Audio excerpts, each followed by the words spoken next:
Hello, everyone, and welcome to Walford Weekly, your weekly EastEnders podcast, where this week we'll be discussing In the Blazing Sunshine, the episodes released on the BBC iPlayer and aired on BBC Two in the UK from Monday, the 18th of July, 2022. I hope you are all well and staying very, very hydrated. This is mainly for people in the UK because we are in one heck of a heat wave at the moment, but don't worry because thunderstorms are coming, and Rob reassures me that we also have a tornado coming. Or a hurricane. I can't remember what he said, but he's panicked me to the hilt. Anyway, my name is Alex, and I cannot do this alone. I have to do it with someone. I must, and I do it with Rob every week. Hello, Rob. How are you? Hello, everybody. How are you? Hello, Alex. Now, look, I didn't say that we had a hurricane coming. I said the situation around the UK was right for a hurricane. You'd realise that everyone who listens to this outside of the UK is pissing themselves laughing at the UK right now. All right, well, you've got heat, have you? Yeah, heat, yeah. Be fair to us. We ain't used to this, all right? Our weather's rubbish all the time. Yeah. So basically, the whole of if you're outside the UK, then you might not be aware that basically we're under a massive warning, like a national emergency, apparently, because of the heat, all right? The rest of the UK is under an amber warning.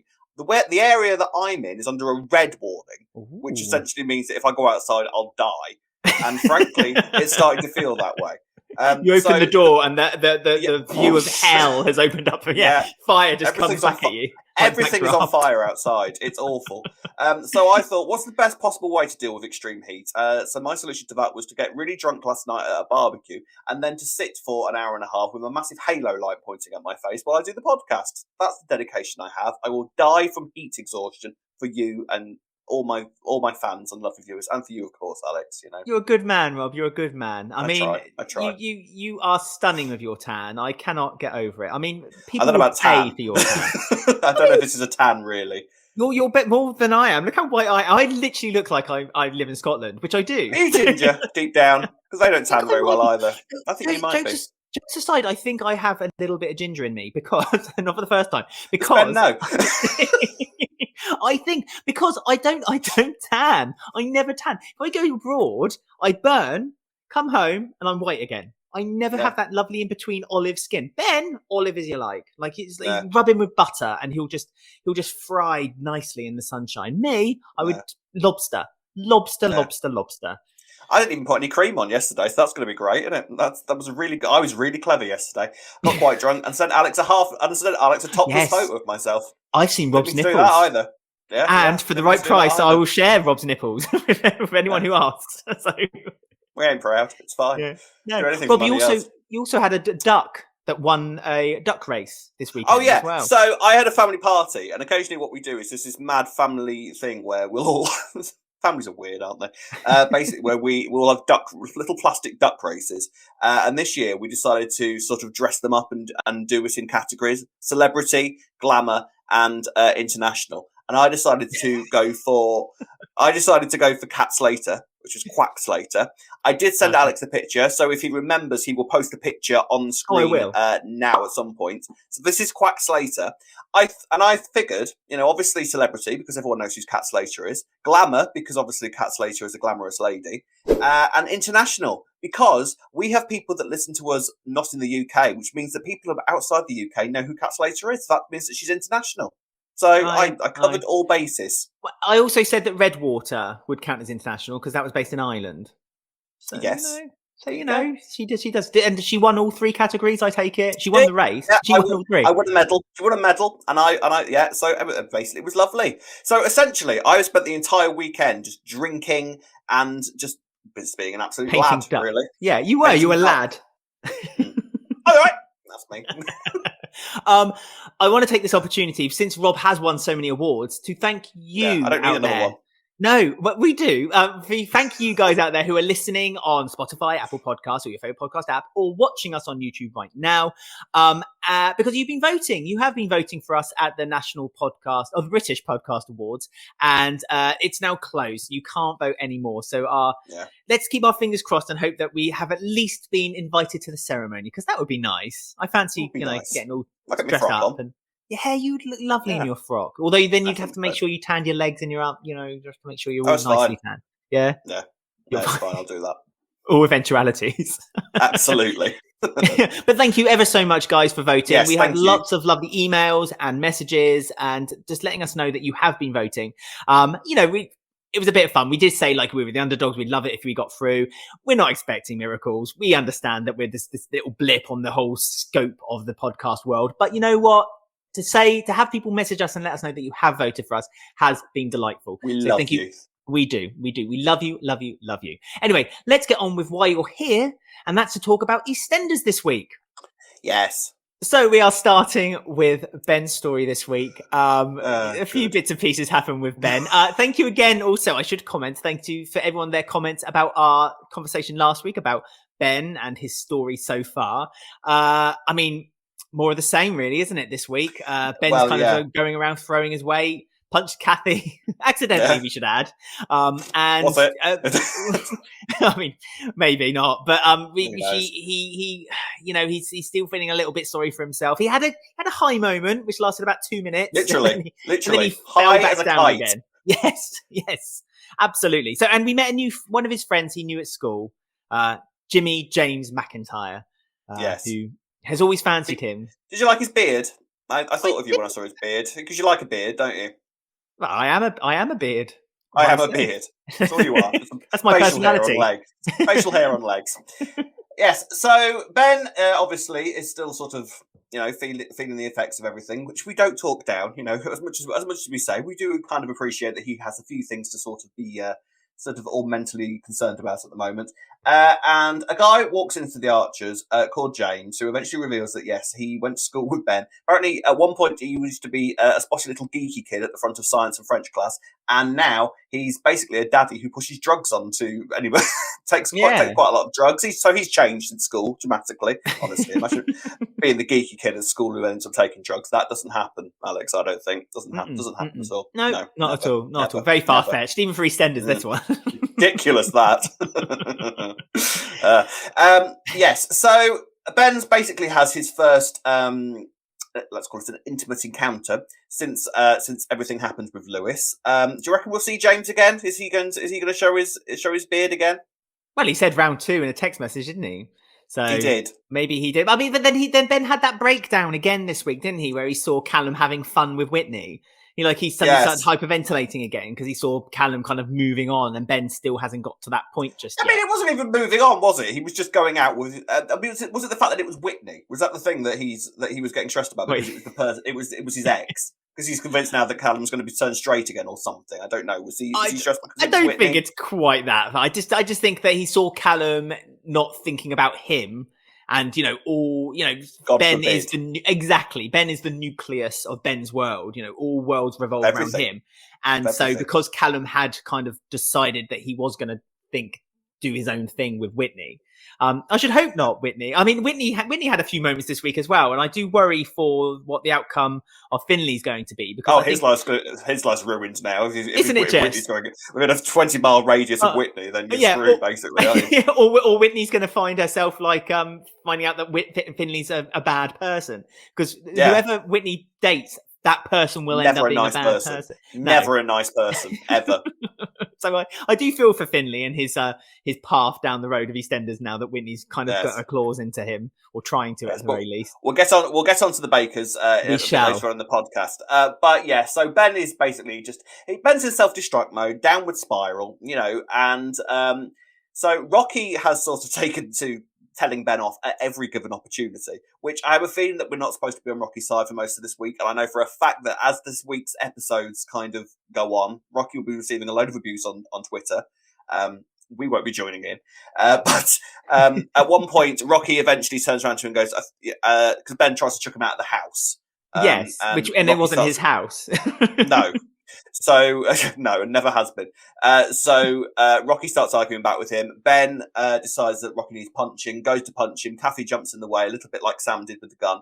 No. And basically just receives quite a punch to the face, to be fair. Quite hard. She felt quite a hard back punch into that door quite hard, yeah.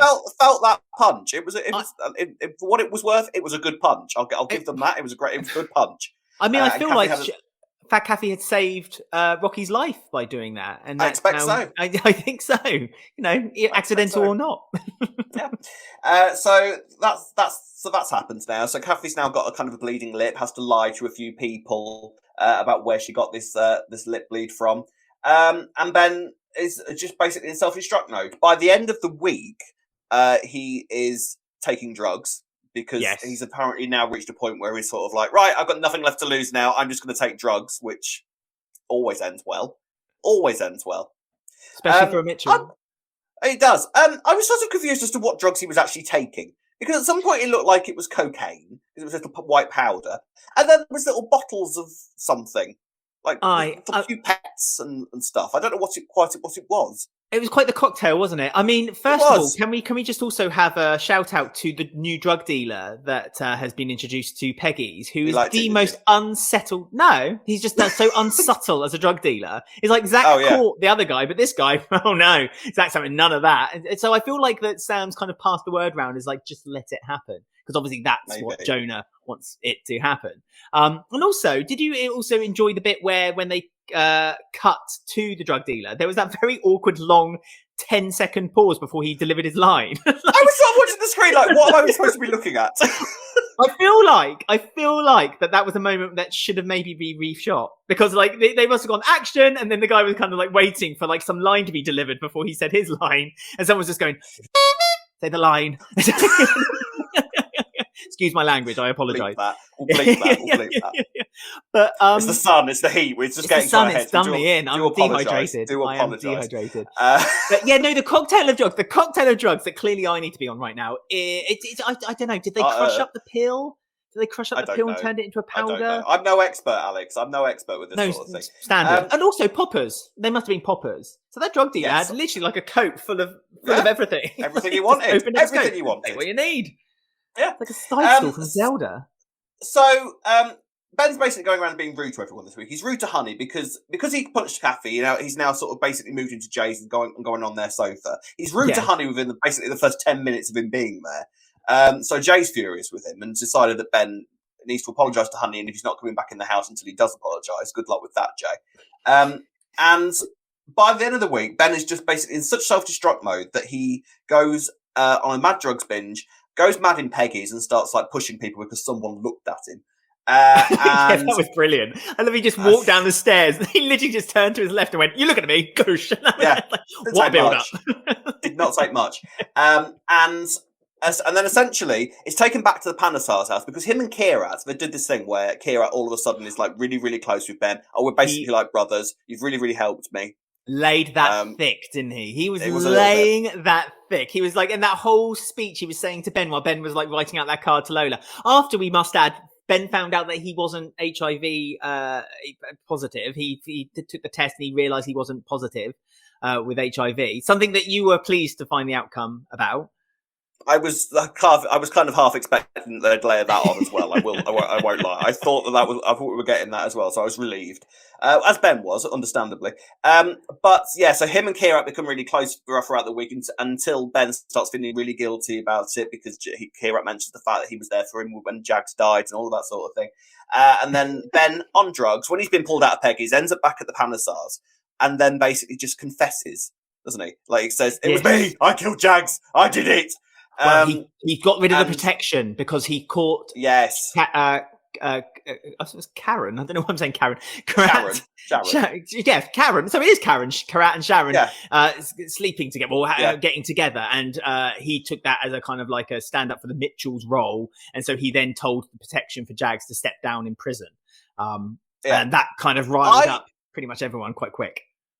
Understandably. But I had forgotten every single detail of what had led up to Jags. I'd forgotten about Kheerat and Sharon. I'd forgotten about Martin being attacked in the shop and Vinny being Vinny and Jags taking the hit for it. I'd forgotten all of this, so I was quite grateful to sort of receive a reminder of how exactly all of that had played out. Because all I could remember was that Suki had lied and got him in prison, and Ben had removed the protection. I couldn't remember any other details about it, so that was nice to get the reminder.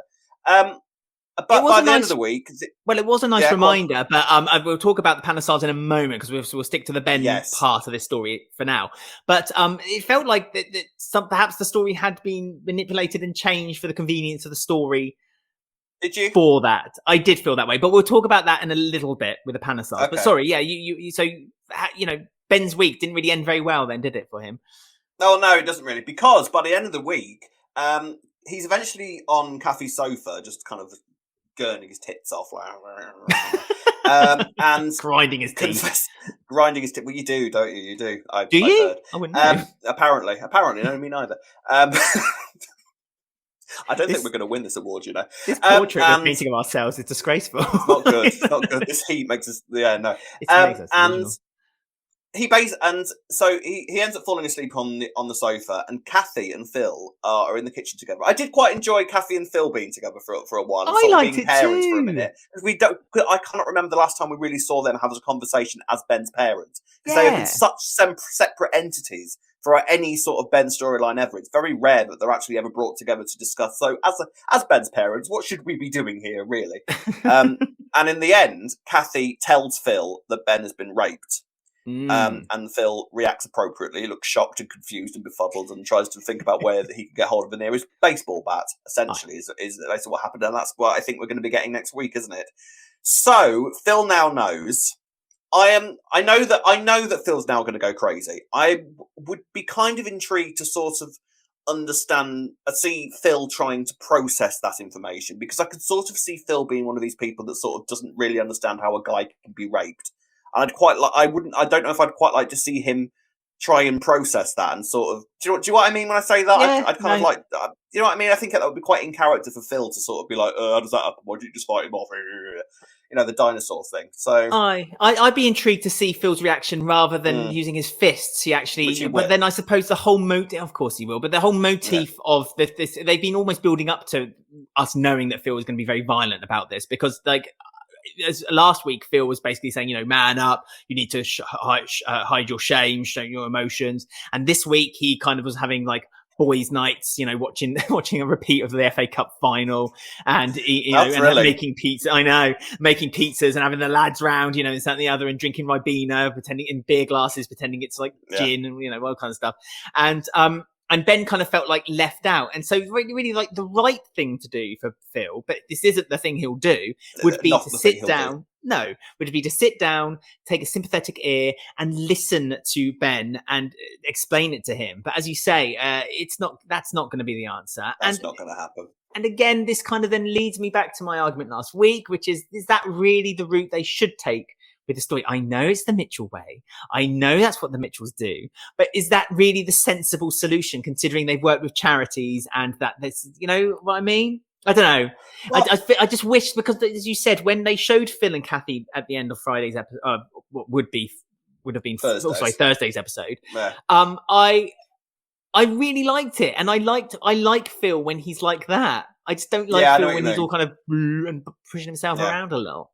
I know what you mean. Like I say, I'd say that was my favourite sort of moment throughout all of this storyline, where even with Ben involved as well, actually, where Ben was basically just sort of having a meltdown on the sofa and just delivering a few home truths to the pair of them. And even I, who isn't the biggest Ben fan in the world, could basically be like, well, yeah, fair play, Ben, actually. You've got plenty to say here, and it's basically true to both of them, in all fairness. Because Kathy, as much as we love Kathy, she's not been perfect. And especially this week. And it was, and it was quite nice to sort of see Kathy and Phil, sort of trying to work out how exactly they move on from this, and how they should work together and see what goes on. Next week's going to be interesting to sort of see how Phil now reacts to this. It's going to be interesting really to see how Ben reacts to Kathy telling Phil what's gone on. So, yes, that's not going to end well either, is it? That's not going to go well, is it? But this is what I mean. So, have a black eye for Kathy. Quick drowning, whatever, in the sink. Yeah, there you go. See, that's another reason why I kind of want to see. But then I suppose I'm watching this through rose-tinted glasses. I would like to see this kind of interaction between Ben and Phil, where they kind of could get closer with this, because that's what Ben wants. That's all Ben wants. And I think that if Ben discovered that Phil knew, but then Phil dealt with it in a not very Phil way and in a much more compassionate way, I think then this could all be nicely kind of packaged. So then when Lewis does return, there's like strength in numbers rather than just a one-man band of Phil with his baseball bat. You know what I mean? I have always said that the two-hander that I want more than anything on earth, I would really love a Ben and Phil two-hander, because as mad as Ben is as a character these days, I also think that his and Phil's relationship is fascinating, and it has been, because it's been allowed to go on for so many years, and that's one of the joys of soap, that you can do things like that. This really fascinating relationship that we've watched kind of develop and go off in strange and wonderful directions over the years. I've always wanted a Ben and Phil two-hander where they just yell at each other for half an hour, and then, do you know what I mean? Just like have a conversation of why there's so much resentment there, why there is so much anger between them. I think that'd be really interesting. So I'm hoping that we won't get that, but what I'm hoping is that this will be a good kind of moment within the Ben and Phil relationship to sort of see what Phil is actually prepared to do for Ben, and maybe prove to Ben a little bit that Phil is there for him in some ways. So there is good to be pulled out of this, I think. Whether we'll get it or not is a different matter, but I think there is potentially good things to be pulled out of next week. So we'll see what happens. Yeah. I mean, just to quickly jump on your two-hander idea, I mean, there's something they could still potentially do after this has all been and gone, after the whole Lewis story has ended. There's still that potential there with Phil and Ben to kind of like talk about it as almost like the aftermath of what's happened, up until that point. So there is potential there, and I agree. I think it'd be nice to have a two-hander there. I mean, I miss two-handers. I can't remember the last time. I miss them so much. Stuart and Linda was the last official one. Really? Gosh, that was. Apparently the Chantal Grey. Apparently, the massive beehive with a microphone in it. Apparently, the Chantal Grey thing is seen as sort of a two-hander, but there was other characters in it. So, but the Stuart and Linda thing is the last time we had literally just two characters throughout the whole episode. So I miss one. I really hope Clenners decides to do one again, because it's been so long, and EastEnders is famous for them, and there is so many characters. There are so many characters on the square that you could do them with if you work it around it well enough. Then please bring them back, EastEnders. We miss two-handers. Just one. Just give us one. Just keep us happy. Odd one. We'll give you a week off with moaning if you give us a two-hander. We promise. We don't moan all the time. But no, I'll tell you what, actually, if people want to get in touch with us, comment below if you're watching this on YouTube, or at Walford Weekly if you're on Twitter, Instagram, all that guffin, or our Facebook group for that matter. And let us know, who would you like to see have a two-hander? And read my mind, Alex. There you go. And also kind of like give a kind of a few plot points of what you'd like to see in that two-hander as well, because that would be really, let us know down below. So as we say, the story then continued after Ben did that big revelation about Jags, and it kind of moved on to the Panesar. So earlier in the week, before they found out this big news shocker, Suki had decided that she was going to have a meal with Stacey, because Ash had told her that if you keep pushing Kheerat's girlfriends away, he's not going to kind of like care what you think and kind of leave do her own thing. Lovely meal between them. The kids had chips and were very quiet, playing on what was described as Vinny's machines. Vinny's machines. I was sort of like, what is that? What machines are these? I'm just Arthur riding around Vinny's room on a bicycle or something. I don't know. I assume they meant games consoles. I assume that's what but I've never heard a games console described as a machine. A machine, so I know. A machine. It's like the writer was sort of like, Vinny's machines? I don't know. Could you imagine a machine to be like something that produces something on a conveyor belt or something like that? Yeah. Like Chock-a-Block. I've just sent the kids to work in the factory. They'll be quiet. It's fine. Let's enjoy our dinner. Vinny's got a small factory, a sweat house in his room. Oh, there you go. That's a revelation. They're making the mobile phone cases for him in the laundrette. Yes. It all makes sense in the end. There you go. Child labour. Why not? Keep them quiet. Why not? Get 3 of Stacey's kids to help. Anyway, so they're playing on the machines. Lovely meal had by all. So Stacey has kind of been inaugurated into the family the same way as Dottie has been recently. But that all makes sense later on, because obviously Stacey was there to hear the big news that Jags was killed in prison because of what Ben had done. But then to stop, to presumably prevent Kheerat from strangling Ben to death. Again, I love a strangling scene. Ever since Stuart did his, I love a strangling scene so much on EastEnders. so much. And I enjoy Ben's too. Suki suddenly piped up and said, it wasn't him, it was me. And so then this is when the story started getting a little bit confusing and convoluted, in my opinion. Okay. Yeah, so Suki said that there was no evidence to prove that anyone had attacked Martin Fowler. So in theory, Jags could have got out of prison. But then she deliberately planted fake evidence because she was punishing Jags because he'd slept with a Bieber, or that woman. They never used her name. That woman. Never mention her name again. Remember her either. And now she had a kid, and so she's a grandkid. But she did it to punish him. So technically, Suki had killed him because she deliberately kept him in prison. Yeah. And then when Ash said that she was going to go to the police and report Suki for incriminating someone wrongly and planting evidence, Suki then said, oh, actually, no, there was evidence to prove it was Vinny. And if you went to the police, Vinny will get in trouble too and end up going to prison as well. So she could have just been lying about that. I suppose she could have been. But at the same time, I feel like that's one hell of a gamble. And I suppose it kind of paid off because the whole thing was a gamble, really, wasn't it? I know. Well, the whole plot is a gamble. The whole plot is a gamble. This thing, Jag's introduction right at the beginning 3 years ago was a gamble. Yes, it was, and it did not pay off. No, it did not. So I felt like it kind of like they kind of went round in circles with that. Not that again. Oh, I don't know. It just felt a little retconny for me. Like I said, well, this is the thing. Like I said, I couldn't remember a single detail of this plot whatsoever. So they could have said anything, and I'd be like, "Yeah, no, but you're right. I remember now. That's what happened." Yeah, and then there was pink elephants involved. Yeah, I remember. And yeah, that was a mad week. Yeah, what a wonderful scene. Yeah, it was great scene. Scene of the year. But regardless of all of that, I am pleased that this is finally out because there was generally a time when I was like, have they just forgotten about this? Is this never going to ever be mentioned again? So I'm pleased that this is now out. Kheerat has sort of made it very clear that not only does he blame Suki, but he definitely blames Ben as well. And this is the kind of thing that I don't mind seeing with the Ben story because this is the sort of thing that Ben should totally get retribution. The Panesar should totally have retribution for because Ben was. No matter what Suki did, at the end of the day, Jag would have been fine if Ben hadn't removed that protection. So I'm glad that that's been officially addressed. So maybe this whole Mitchell-Panesar war that we were kind of hoping was going to happen for the past, 2 years or so, that might actually start to rear its head again. So I think next week is going to be interesting with that, hopefully. Well, this is the thing, though, you're saying about Mitchell-Panesar war. When Phil found out that Jags had tried to... Not Jags, sorry.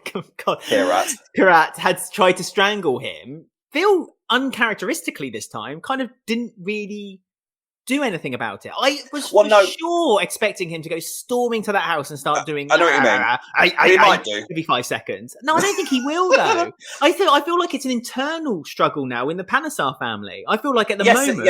I don't think that Mitchell is going to have any involvement with it. I think it's going to now be this internal war between Suki and her kids. Well, I wouldn't mind that either. But to be fair, I feel like the only reason that Phil might have been uncharacteristically kind of blasé about the fact that Ben was being murdered might have been the fact that he was probably sitting there and kind of looking at what Ben had said. He'd already just found out that Ben punched Kathy. So the chances are that he was kind of just sitting there, well, whatever you've done, you probably deserved it. You probably put it on yourself, yeah. So I imagine that's probably why he didn't immediately grab his baseball bat. But yeah, I don't mind it if it is for now just basically a Panesar storyline because we are due this. There's obviously still a lot more to come for the Panasars because there's obviously still secrets there. Suki is clearly still hiding some big stuff. That was sort of hinted at this week. Her and Kheerat's relationship, I think is always really interesting because it's like Kheerat's basically been sort of elevated towards man of the family since Daddy Panesar was put in prison. And I think I don't think he's ever really understood why he's had that much trust placed on him by Suki, and he doesn't really understand his mother's motives at any time. None of the kids do. Suki's a little bit unpredictable for lots of them, I think. So now all 3 kids know exactly what happened with Jags.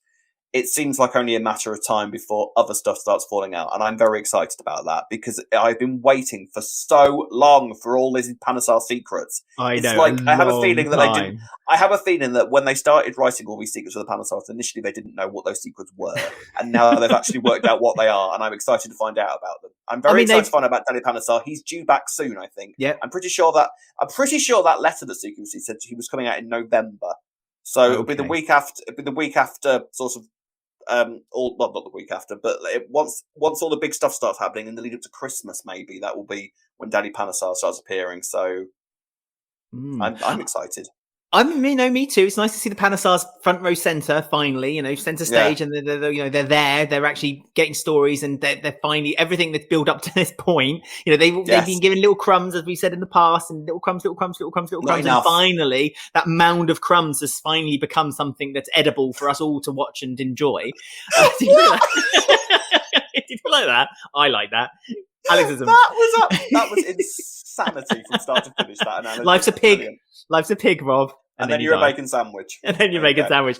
Hey, but no, they've come a long way. And I really, there was a small part of me that thought, I wonder if they're going to introduce right at the very end on this week's last episode, Daddy Panesar is going to walk through the door. There was a small part of me that thought that was about to happen. And I would have hated that. I'd have liked that. Oh no, I would have liked it, but I think he's not due back for a while yet. I feel like there's more stuff to come with the Panesar. Suki has now got basically her whole family against her. There's nobody on her side at the moment, which is interesting. So how does Suki react to all this now? Presumably she's going to turn to Eve now, because Eve is literally the only person. Eve is literally the only person now on the square who might give Suki a bit of compassion at this stage, and Stacey won't be on her side either, because Stacey knows basically everything that's gone on now as well. So Stacey and Eve are now going to be at loggerheads, maybe because of Suki again, which is interesting because I really enjoy watching Suki and Stacey and Eve scenes. So I like all of this. All of this is great. I'm excited and I want to know more. It makes me excited for next week. To watch it all in one setting again, because this is what I do now with the box sets. I watch it all on the Monday. This is my life nothing now. To watch for the rest of the week. I don't like this. You need to. Oh, I know. I feel the same way. Ben and I, when of an evening now, we used to love it. Sit down, play on lap, watch a bit of EastEnders. Although to be fair, watching it today was like going back to the old omnibus days where I'd be hungover and I'd just watch 4 EastEnders episodes in a row. So I feel 17 again. I must admit, also, I really enjoyed watching it this week because we don't normally watch it in one go, but we did this morning because we're recording this on Monday lunchtime. That's Monday. Right. Madness. Craziness. But it's nice when you're watching the box sets, you can kind of rewind, and hence why I've kind of caught up with that whole kind of Suki's kind of, yes, I did have evidence. No, I didn't have evidence. Yes, I did have evidence. Please still like me kind of story. And it kind of, I was able to do that. So that was nice. That was nice to be able to do. But no, I love it. I love that they're kind of mixed in the Slaters into the story as well, and that the Slaters almost on both sides, the Mitchells and the Panesars. They're kind of being so is there going to be a divide? But then we don't know what's going to happen with Kat when Alfie returns. That's not a spoiler. Everyone knows now. Everyone and their mum knows that. Martians in the sky watching us right now will probably know that as well, watching it on their little telly box. So yeah, I love that they've involved Stacey with the story as well, and it was so nice seeing it from an. Stacey felt like us watching it from the outside in. Do you know what I mean? I liked that. That was really refreshing. You don't tend to get that with EastEnders at the moment. Like when if something big happens and erupts in a kind of a crowded place, the people watching is us watching it happen in front of them. And so Stacey watching it from the corner and kind of not really understanding all the bits and pieces and the jigsaw piece puzzles kind of coming together in her mind. I liked that. And then when she had that conversation with Kheerat, when Kheerat was like, "Oh, I'm done. I don't think I can deal with it," and Stacey was like, "Well, hang on, you're the one everyone relies on in that family. You need to be the strong person there." And then kind of it sealed the deal for me, the Kheerat and Stacey relationship. I ship them. I'm on that ship. Honestly, I love Stacey and Kheerat together. I think they work incredibly well, and I'm really, and like you say, I'm really pleased that Stacey is sort of moving into Panesar territory as well with her storylines. Yeah, this is all good. I applaud it massively. I'm excited for the future of it. So yeah, bring it on. So we're in the middly bit now of the show where we talk about the teeny weeny itty bitty stories. Tiny. They're so small. Obviously Kim and Howie have had more stories this week, but I'm sorry, but we don't really need to talk about them. They're just carrying on. They're all shenanigans. So let's just forget about them this week. Kim works in the bar now. Kim works in the bar though. That's something we should mention. Kim now works in the Albert, which frankly is where she should have been at all times.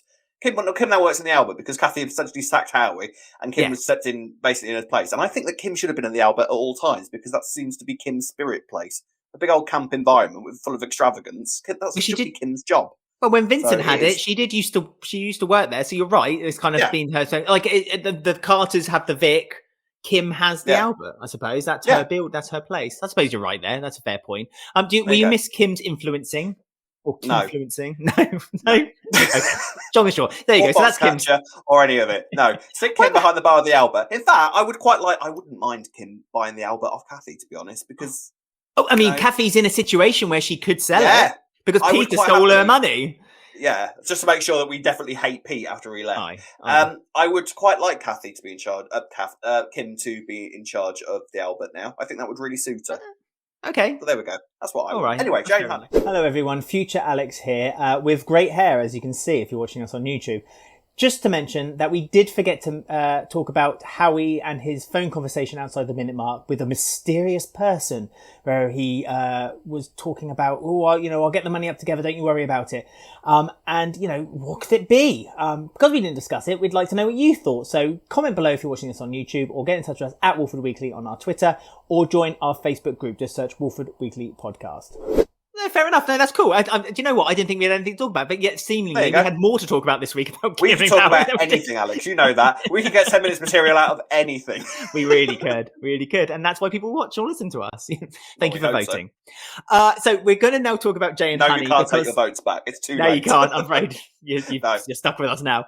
Jay and Honey this week, there were hints that their relationship is slowly starting to get a little bit thin and tear. Because Jay feels like he's too young to be with someone like Honey, because Honey fell asleep after having half a glass of wine before going out. Because in Frankie's words, she's a pensioner. Yes, to be fair, that's what Frankie thinks. And to be fair to Frankie, she's not that far wrong. I mean, I think a lot of people will be quite pleased to see Jay and Honey's relationship kind of break. I don't think a lot of people behind this when it first started. I didn't mind it. I didn't mind it. I kind of got it. I kind of thought it made some sense. I must admit, in time, and with a lot of people telling me otherwise, I do get now why it is a little bit creepy while Jay and Honey being together. And it feels a bit weird watching them on screen. The problem is that I feel like that they never really showed anything with them as a relationship. Well, perhaps if they had, then maybe more people might have been on board and kind of. Yeah, well, this is the thing. It's sort of like when two characters get together on the soap, you sort of like, if the writers can think of stuff to do with them, then you're good. And clearly they work together because clearly the two characters have got stuff that you can generate. If the only thing that we ever see is them getting together and then them breaking up, then clearly those two characters were not meant to be together. No, I know. And I think with the whole Lola story as well coming up, I won't say exactly what the Lola story is in case people don't know. No. But with that story kind of rearing its ugly little head in the near future, I feel like it kind of makes sense for them to break up because Jay and Lola seem to be more in tune. They've got more history, haven't they? And they've got more history, yeah. And also it makes sense with the whole kind of him not liking Ben at the moment. I don't know if that could maybe hurt Ben more. Not that he would purposely do that, but you know what I mean? It kind of like would add up. So, yeah, I know. I mean, are you that devastated about Jay and Honey breaking up? No, I'm not. I mean, I think it's a shame because Honey is a good character. I do like Honey. She hasn't got a huge amount to do at the moment, which I think is why they're giving her the market inspector job. And I do quite like Honey as market inspector. That's given me quite a few comedy moments. I quite like her sort of strutting around, not really knowing what she's doing. But just like bossing everybody around and trying to be in charge. So I am quite enjoying that role for Honey. It does sort of make me wonder though, what's next for Honey? You know, are they going to put her and Vinny back together? Is that the plan, or what's going to happen? Because Billy hasn't got a huge amount to do at the moment either. Well, he fancies old Felix, doesn't he? Or tiramisu. Well, he thought he did. I think he very quickly realised that this was a terrible error of judgment. A terrible tiramisu. Yeah, exactly. But yes, Jay has. I mean, at the start of the week, everything seems to be kind of going on along all right. I think Honey's getting a little bit naggy for Jay. I think she's making this whole thing with Ben a little more difficult. I feel like Jay would have been a bit more forgiving if Honey hadn't sort of been there. She's not doing it deliberately, but I think Jay is starting to feel that his relationship with Honey is sort of starting to tread on his own life a little bit. Because when they went out, he was really looking forward to a night out and was kind of worried that Honey wouldn't go along. Honey, said, "Oh yeah, go on then, I'll go get ready." Drinks one glass of wine and collapses on the sofa because that's what pensioners do. I mean, you do that, don't you, Alex? One glass every of wine day, and you're dead. So, so Jay goes out on his own, has a really, really good time, gets absolutely hammered, comes home drunk and starts singing Rick Astley while he's cleaning the milk that he spilt on the floor. floor. Yeah, milk on the floor. I mean, I could relate to that. Oh, I've done that many a time. But with me, it was Celine Dion I was singing instead of Rick Astley. Celine Dion spilled on the floor. And Honey basically just appears really, really disapproving at the end of the week, and is just glaring at Jay as he's basically trying to clean this milk up and not looking too happy. So yeah, it doesn't look like they're going to be together a huge amount. I think quite a few of Jay's mates this week had a lot to say about Honey and Jay's relationship, didn't they? Like, you know, Lola basically implied, Lola especially, but then you can sort of understand Lola's motives because clearly she still wants to be with Jay. Yeah, I think Jay's going to start having a few doubts as of next week. So I think that's going to be a little bit interesting to sort of watch play out because, yes, and then Jay and Lola no doubt will be together. I mean, I did enjoy just in time. I did enjoy the story with Peggy's with all the kids going out. I love Whitney, that. Yeah, that was Frankie, really good. Lola, not Denise. Whitney and Chelsea. Yeah, Chelsea, yeah. Whitney and Chelsea's a surprising kind of like friendship. Like you kind of you do realise they live together, Alex.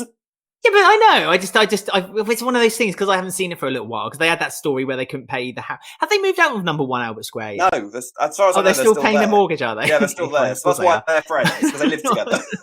On a wage of storyline together, if you remember, Alex. I know it's hot, but they had quite a lengthy old storyline together. Yes. Yeah, but it's grey related, so I kind of zoned out every now and then. Mentally deleted it. But no, it was lovely seeing them all out, and it was nice seeing one of Frankie's friends and seeing. Yeah, Felix learning sign language and they sort of got integrated with that group as well, didn't they? Quite quickly.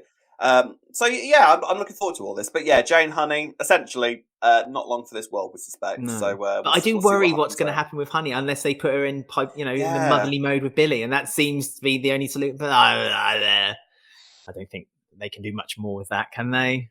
No, we'll see. Well, this does seem to be a little era of getting old relationships back together, doesn't it? Because you're going to have Phil and Sharon back together soon. You're going to have Kat and Alfie back together soon. Presumably, Billy and Honey are seen as like the epitome of old classic EastEnders relationships. So I don't know. We'll see what happens. But yes, not looking good. All right then. Well, let's move on then to the final story of the week. So the final story is obviously Mitch and Avery's death. I'm laughing because of the heat, but also because the fact that so soon. Halfway through episode 1, why not? Let's just. Even when we learned last week that he was dying this week, I thought it would at least be the final episode of the week, not halfway through the first episode. They really didn't want to hang him around with him, did they? They weren't mucking around. I feel, and I've said this in the past, I feel like the whole point of this was to introduce Felix and Finley. Oh, and completely, And there was huge hints this week, especially when Avery and Mitch were out back, and Avery was having that long conversation with Mitch saying, like, when Felix came out to me as being a drag queen, it took me a little bit of time, but I then learned to love him and everything was fine. And as he was making that long speech, the camera was purposely focused on Finley and then Mitch. And it's so obvious now we knew anyway, the story. Oh, of course it is. Finley must be Mitch's son. Well, no, because I thought... Well, the whole point of that speech was for him to say, that you're going to discover that's your son. It was just a subtle hint, don't you think? No, because I thought that it was going to turn out to be Felix, because he turned around, he was talking about Felix, and then, but I learned to love him, and you will too. So I thought that was hinting that it was going to be Felix. No, because I think he was talking about him learning to love Felix being gay and being a drag queen. Yeah. And it was kind of the same would then later on reflect on Finley's relationship with Mitch. That's how I saw it. So I thought there was parallels in the story between the Felix and Avery learning to love him. Maybe. And the other way around. It seemed for me it seemed obvious because the camera was focused on Finley that whole. You may be absolutely right. You probably are absolutely right. But yeah, it's just a theory. We'll see. I mean, a tenor either way. I don't know whether it's going to be Felix or Finley, but one of them is going to turn out to be Mitch's son. It's quite obvious, we think anyway. Imagine if it's just something entirely different, and this plot that we made up never happens. But it seems fairly obvious that one of them will be Mitch's son. But yeah. Avery is very dead now, unfortunately. It's a shame because I was quite liking him, but I just can't believe how quickly it all happened. Like, it must be something in Walford air that if you're terminally ill, step foot in Walford, you'll be dead a lot quicker. You're done. I mean, I mean, Avery really did again milk his whole. For me, it was. There was points where I was actually kind of laughing, like when he stumbled That's into. mean. I know, but it's the way No, he's he kind of was stumbled dying in. from cancer, you heartless git. I know. But it's just the fact that, like, physically, Avery looked. I'm comparing this to when Pat died. When Pat was dying, she was white as a sheet. She had like bags under her eyes. They kind of put her like in bigger clothes, so it looked like she lost a lot of weight in a short space of time. You know, it made it look like she was dying of cancer. And she was like in her bed going, I want to say a word with you. Here's your earrings. Here's the present for you. I loved you, Janine. You were like my daughter I never had. You know, and all that lot. And with Avery, he looked fine, apart from the fact he kept stumbling every now and then. You so can I know. compare anything to Pat and say it was 10 times, and say Pat was 10 times better. It's not going to get us anywhere, is it? Comparing everything to Pat's death, which should never have happened. Pat killer. But anyway, Avery. I know, yeah. But yeah, Avery's dead, and so Finley and Felix obviously are dealing with the repercussions of this, discovering that Avery actually died penniless. So all of this, the whole thing with him driving around in BMWs or Aston. Which car? What was it? A car? I mean, to me, I thought it was like a posh car. Whatever. It was a posh car. I know nothing about cars. Posh car, and it was blue or silver or something. I think it was silver. Yeah, you're not very good at colours. I don't know posh cars, and I don't know colours.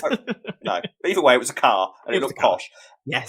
And yes, so Mitch basically receives a letter. And again, to be fair, I thought the letter was going to contain. Oh, by the way, one of them's your son.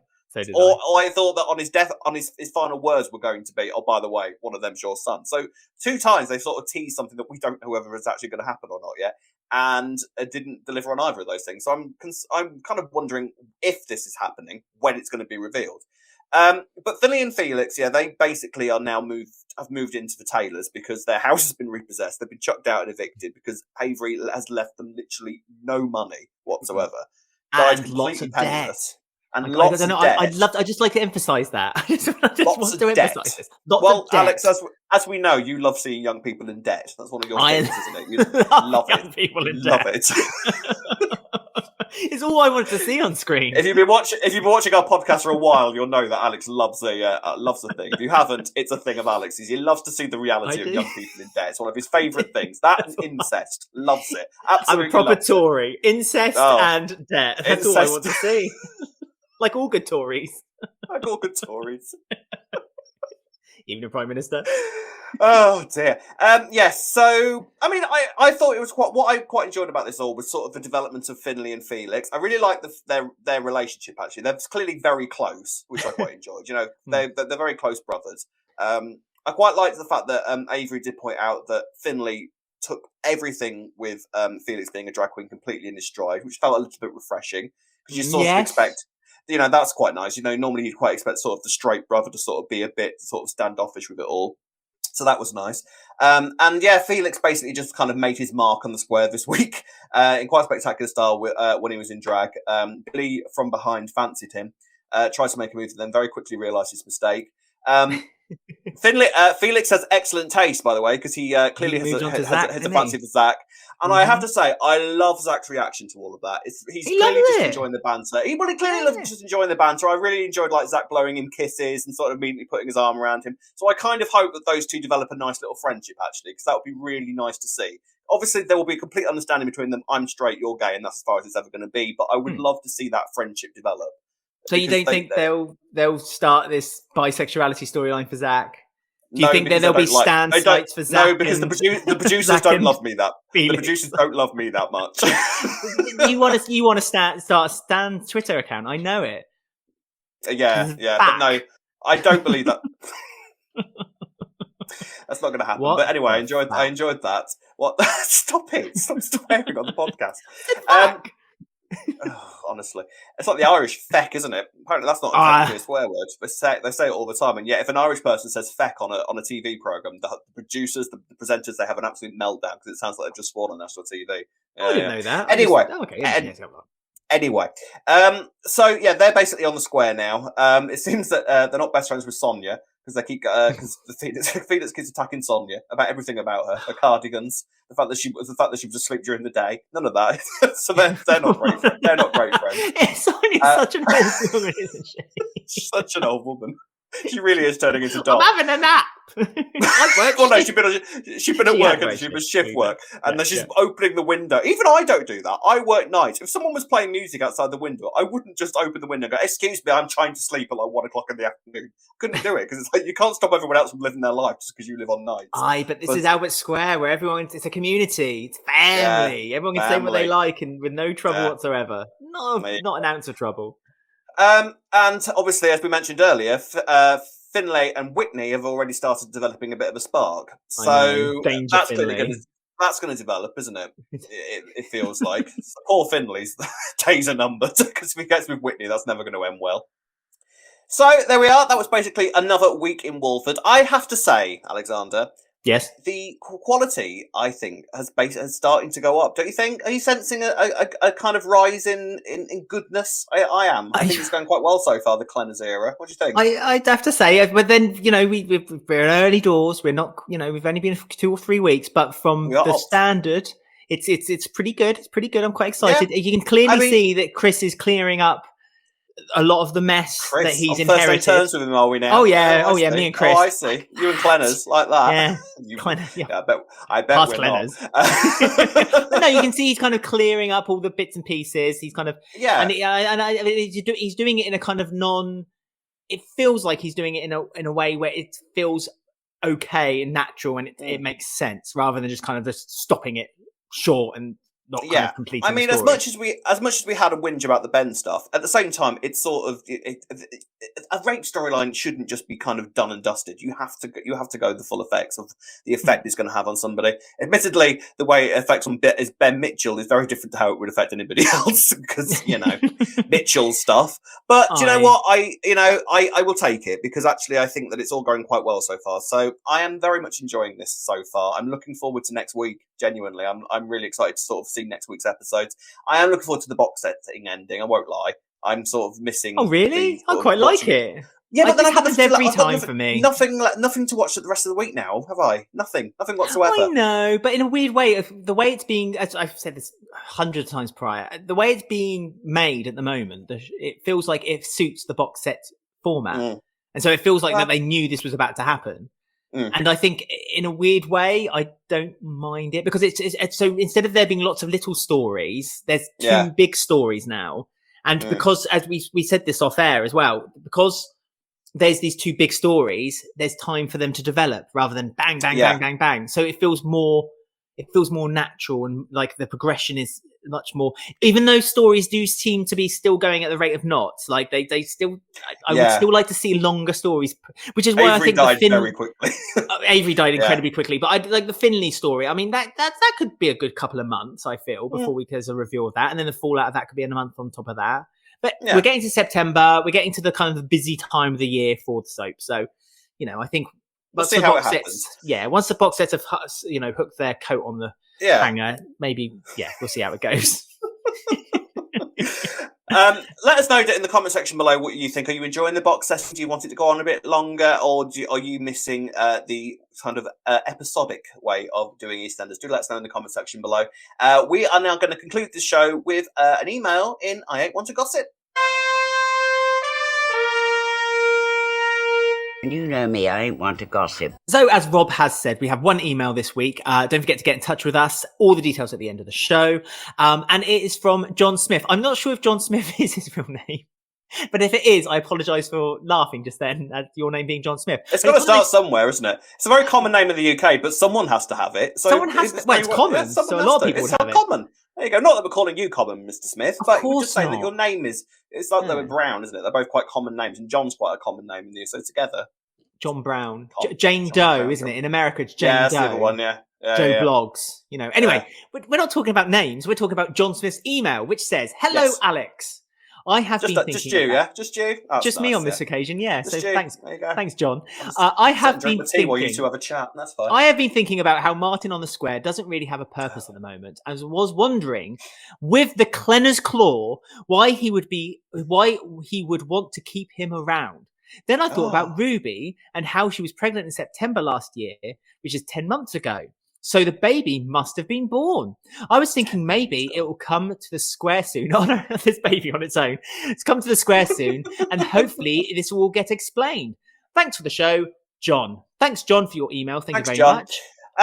Well, I mean, I think Martin very much does have a purpose on the square still. He's still got all his kids. He's still, he's got plenty of ex-girlfriends all around. So there's plenty for Martin to do. And of course, he has the veg stall. Even if Martin has no other storylines ever for the rest of his life, he still has the veg stall. But I mean, I like Martin, and he's got Zach as well. So there's purposes all around for Martin. As for Ruby's baby, I can't believe it's been 10 months. God. Yeah, I mean, that is still sort of hanging in the air, isn't it? I think that very much, all of that's really going to depend on whether Louisa Lytton returns. Does she need to return, though? Well, I don't know. Well, does she need to return? Yeah, could they do a Cindy Bill? Could they do a Cindy Bill and have her die in prison? I hope not, because I liked her. But I don't know. But the baby would have been born by now, wouldn't it? So, yeah, and presumably she's taking care of the baby in the prison unit, a la Bad Girls. So, yeah. So I guess so. I do love the image of this baby just crawling onto the square, just arriving off the tube set with a nappy over its shoulder. Right, Daddy, I'm coming to find you. Dragging a trunky as she's like walking along. Rusks in one suitcase and just toddling along the square. Crack pipe in the other. Start them young. Of course it would be. Of course, Ben will introduce. But yeah, no, I feel like they need to introduce Ruby's kid actually into the square, because I just doesn't feel feasible for me for Ruby to be looking after it in prison. I don't think Ruby would want to either. I think Ruby, she's quite, but I feel like I don't know, how long would Ruby go to prison for as well? Has Ruby been released from prison? Has she gone? We don't know these things. I mean, the thing that she went to prison for is not exactly something that you're going to be put in for life for, is it? Well, So presumably she can't have she won't be in prison for that long. But then maybe she'll just turn up with a 5-year-old kid one day, a few years down the line. It could just be that technically, I suppose, you've got a ready-made story just waiting for whenever Louisa Lytton decides to return, if she decides to return. And if not, maybe one day Martin will just discover he has a kid via some weird means, and they'll do it that way. Who knows? I mean, do let us know in the comment section below. What do you think of the mysterious Martin Fowler child, and how will that thing ever come to play? Yes, and should it come back to the square as well? And also, I just want to say one more thing. We did get another email this week from Nikki. Hello, Nikki. Hi, Nikki. Before we do that email, I just want to look at it a bit more in depth, because it's quite an interesting question. It is. That's a cliffhanger for you, isn't it? Yeah, so that's a drifter for you guys to look forward to. So, yeah. You can contact us on Twitter and Instagram at Walford Weekly. You can find us on Facebook at Walford Weekly Podcast. On YouTube, don't forget to like, subscribe, and click the bell to get notifications about our spoiler videos. And you can find us on Apple, Podbean, Spotify, or any of your favourite podcast sites. You can email us at robwalfordweekly@gmail.com or alexwalfordweekly@gmail.com. Right. And now both me and Alex, well, just me, because Alex has told me off camera, yeah, it's really, really hot here. He has nothing compared to. I'm in Death Valley right now. The same temperatures in Death Valley is what I've got to be contending with right now, and I've got a big old halo light on me. So frankly, I'm about a stone lighter than I was when I started this podcast. Sweated it all away. All's well that ends well, eh? I'm off to B&M now. I'm going to get myself a paddling pool. Are you? I think. Yeah, I'm going to get my feet a little bit of a paddle. For want of a swimming pool. I wish we had a swimming pool. Get your trotters wet. Should I get my trots wet? Just do my feet as well, like that. Just dip them in, like I'm having my nails done. You know how they do it with their special potion? Not that I've had my nails done. Liar. So there we are then. So that'll be that's us done for another week. We hope you will be able to join us next week where we will be discussing. We should be discussing. We should be discussing another week in our favourite London borough. Until then, it's goodbye from me. And it's goodbye from him. Stay safe, everyone. Have a lovely week. Bye. Stay cool. Bye.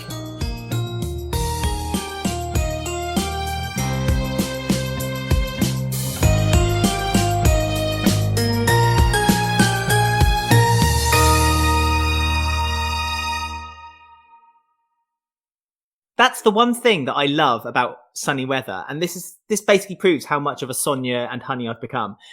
I get excited when I look at the weather report and I see that it's a sunny day. And I think my first immediate thought is that's perfect weather for doing a wash.